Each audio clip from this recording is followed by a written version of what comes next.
মহান আল্লাহ পাক রব্বুল আলামিন বলেন, হুয়াল্লাযী খালাকাকুম, একটু শুনে না, 10 মিনিট ইনশাআল্লাহ। হুয়াল্লাযী খালাকাকুম মিন তুরাবিন, আল্লাহ বলেন আল্লাহই তোমাদেরকে সৃষ্টি করেছেন মাটি থেকে, সুম্মা মিন নুতফাতিন, অতঃপর বীর্যের ফোঁটা থেকে, সুম্মা মিন আলাকাতিন, অতঃপর জমাট রক্ত থেকে। মহান আল্লাহ পাক আমাদেরকে মায়ের পেট থেকে বের করার আগে 7টা ধাপে সৃষ্টি করেছে, 7 স্তরে, 7টা ধাপ। 1 মাটি, 2 বীর্যের ফোঁটা, 3 জমাট রক্ত, 4 গোশতের টুকরা, 5 হাড্ডির একটা কঙ্কাল, 6 ওই কঙ্কালটার উপরে পরিমিত মাত্রায় গোশত দিয়ে চোখ নাক কান লাগিয়ে শরীর গঠন, 7 রূহ ফুকে দিয়ে মায়ের পেট থেকে। এটা হলো স্তর। এই মালিক সেই মালিক যিনি চাইলে কোন হও বললেই হয়ে যেত, হইতো না? কথা বলে না, আল্লাহ বলে বান্দা এ হও, এই কথা দিয়ে আমি তোমারে বানাই নাই, বরং 9 মাস মায়ের অন্ধকার জরায়ুতে আমি কাউকে না ডেকে, একজন ফেরেশতাকেও না রেখে, আমি মালিক একা আমার কুদরতি হাতে তোমারে সাজাইছি। তুমি জানো না বান্দা, তুমি আমার বড় মায়ার সৃষ্টি। তোমার মারে জিজ্ঞাসা করে দেখো, আমি কোনোদিন তোমার মাকে, তুমি যখন গর্ভে ছিলা, জিজ্ঞেস করি নাই যে মা তোর ছেলের নাক লাগাবো, কোথায় লাগাবো, তুই মা বলে দে। আল্লাহ বলে না, আমি কাউকে জিজ্ঞেস করি নাই, আমি মালিক আমার নিজ হাতে, আমার কুদরতি হাতে বান্দা বড় বেশি সুন্দর করে আল্লাহ কসম করে বলছে, 4টা কসম করে আল্লাহ বলছে, ওয়াত-তিনি ওয়াজ-যাইতুন ওয়া তুরি সিনিন ওয়া হাদাল বালাদিল আমিন।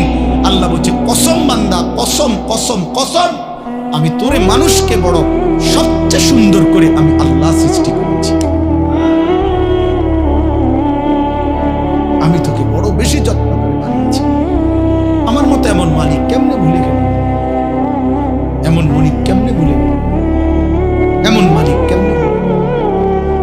ভাইয়া বলো না, একটা ছেলে এত বড় মালিককে কেমনে সেজদা না দিয়ে, এত বড় কলজা তোমার কেমনে হলো? তুমি জানো না তিনি কে? তুমি জানো না তিনি কত বড় শক্তিশালী? 1 সেকেন্ডের জন্য আল্লাহকে আড়াল করার শক্তি আমাদের কারো আছে তো? 1 সেকেন্ড আল্লাহ পাকের অপছন্দের উপরে আমরা 1 সেকেন্ড বেঁচে থাকার ক্ষমতা আমাদের আছে তো?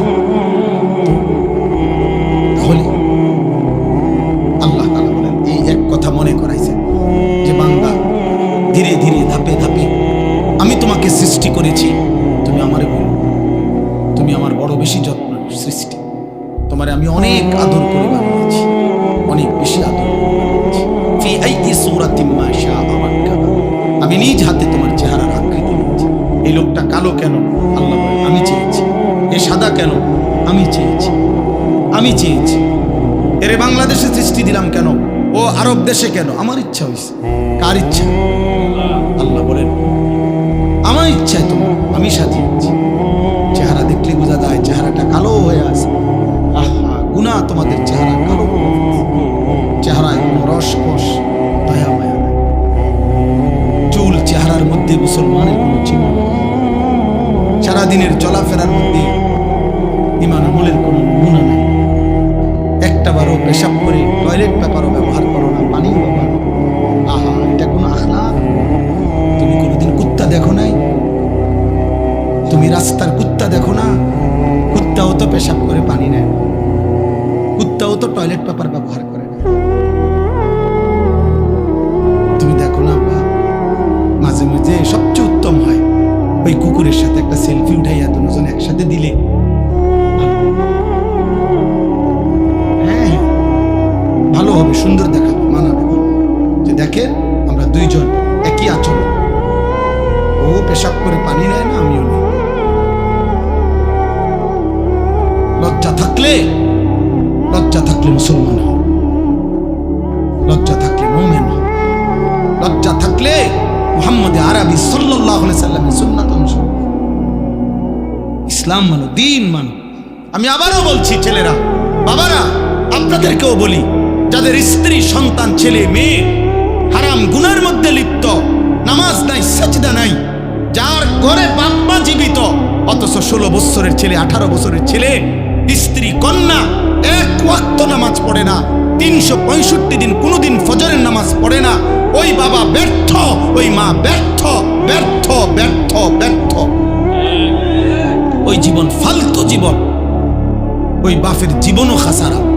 আপনি শুধু কামে জীবনটা শেষ করছেন। এ খাট পালং সোফা দিয়া এডি মানুষে গনেও না। টাইলস টাইলস এগুলো আমরা মুতে, পেশাবখানার টাইলসে মানুষে মুতে। টাইলস এটা কোনো দেখানোর কিছু না, টাইলস কোনো আশ্চর্য কিছু না, টাইলস কোনো আসমান থেকে নাজিল হইছে না। অতএব আপনি বিল্ডিং দেখান কিনতেন, সোফা আসমান থেকে নিয়ে আসছে না, কোরআন আসছে। নামাজ আসমান থেকে আসছে, কোরআন আসমান থেকে আসছে। অতএব সম্মান ইজ্জত সেজদার মধ্যে, সম্মান ইজ্জত আল্লাহর কোরআনের মধ্যে। আল্লাহ আমাদেরকে বুঝতাম। সুম্মানি তাকুনু শুয়ুখা, আল্লাহ বলেন আবার আমি আল্লাহই তোমাদের যৌবনকে শেষ করে আবার আমি তোমাদেরকে বৃদ্ধ বানিয়ে দেবে কিনা। আচ্ছা বলেন তো, কোন ছোট বাচ্চা যখন 14 বছর বয়স হয়, তা আগের হাত পাও এগুলা খুললেই তো নতুন হাত পাও লাগায়। কোন মানুষের বয়স যখন 60 হয়, তো তখন যৌবনকালের শক্তিশালী মজবুত হাত এগুলা খুইলা এরপরে বুড়ার তুত্তুরা হাত পাও আটটা লাগায় নাকি? একই দেহে এই আগের হাত পাওই, ওইটার মধ্যে একবার ছোট্টবেলার দুর্বলতা, একবার যৌবনকালের শক্তি, আরেকবার বৃদ্ধকালের দুর্বলতা, তিনটাই এই পরিবর্তন করছে কে? একই অঙ্গে, একই হাতে, একই পায়ে, একই শরীরে। কি আশ্চর্য বিষয়, কি অবাক করা বিষয় যে এটাই সেই শরীর, এটাই সেই হাত যেটা ছোট্টবেলায় ছিল দুর্বল, যৌবনকালে ছিল সবল, বৃদ্ধকালে আবার হয়ে গেল দুর্বল।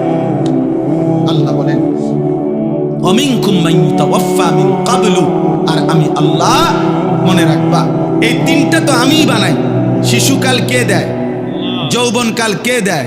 বৃদ্ধকাল কে দেয়?